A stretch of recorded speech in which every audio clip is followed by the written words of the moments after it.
Hey guys, Dim Gaming here, back with a brand new breakdown video. New Resident Evil reveal, that means new breakdown videos. I have noticed a lot of clickbait videos out there, however, this isn't going to be clickbait. It's not going to be 50 things you missed about the Resident Evil 4 Remake trailer. No, we're going to talk about what we can see and what it means. Obviously this isn't going to be a very long video, as we've only got the reveal and some screenshots from Capcom's PR division.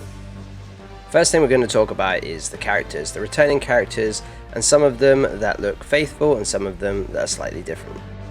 It's only fair we start with our lead, Leon S. Kennedy. As you can see in this screenshot here, it looks very faithful to the original.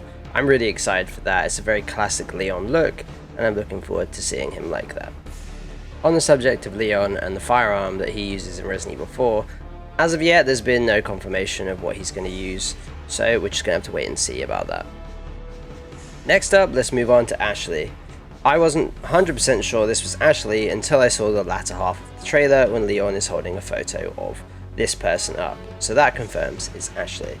The outfit she's wearing is one that was actually mined from the data in the original iteration of Resident Evil 4, Resident Evil 3.5. I think it's more a down-to-earth costume, and I'm looking forward to seeing her in this one.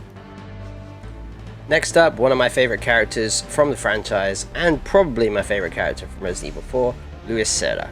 Really excited to see him, and he looks like, from what I can tell from the outfit, exactly the same, although we don't see his face. But we do have our first confirmed weapon, and that is the Red 9. An absolute classic, and I can't wait to use that again. Next up, we're going to pursue Miss Ada Wong. You don't really get to see her or hear her, but she's got Ada's haircut, hair length, hair color, and she has the classic Ada colors, so I'm going to say it's Ada. I'm personally loving this new outfit. Yeah, the red dress is cool and iconic to Ada, but it doesn't make much sense if you're on an espionage mission. Needless to say, it's going to be really cool to see Ada back, as obviously the Leon and Ada dynamic is pretty classic at this point. Let's touch on the last two, and that is the Village Chief and Lord Sadler. I'm really excited to see both of these, as they're probably two of my favourite villains from Resident Evil 4 OG. It looks like they've kept them very faithful.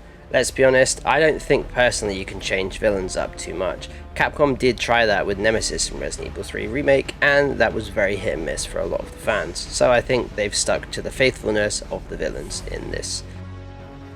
Next up is the locations. We didn't really get too much. Like I said at the start, it is only the reveal trailer, which means we're not going to get that much information straight away. But we did get a look at two locations. That is the village area and potentially either the church or the castle area.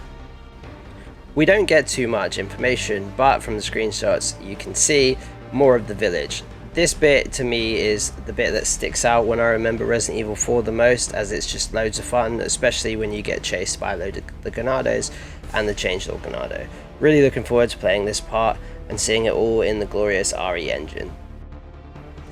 And finally, let's not forget, we have the first house you go into when you enter the village in Resident Evil 4.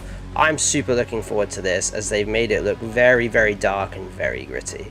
The overall tone from the trailer as well on that subject is it's going to be a lot darker, and I think it's going to be very much a survival horror title rather than action horror. That's going to be fantastic.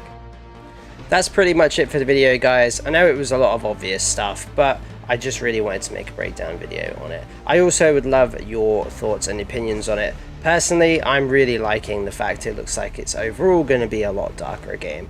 And we got to see some reimagined characters, locations, and even one of the firearms we're going to get to use. But that is it for the video, guys. This is Dim Gaming. Let me know what you think in the comments below, and I'll see you in the next one.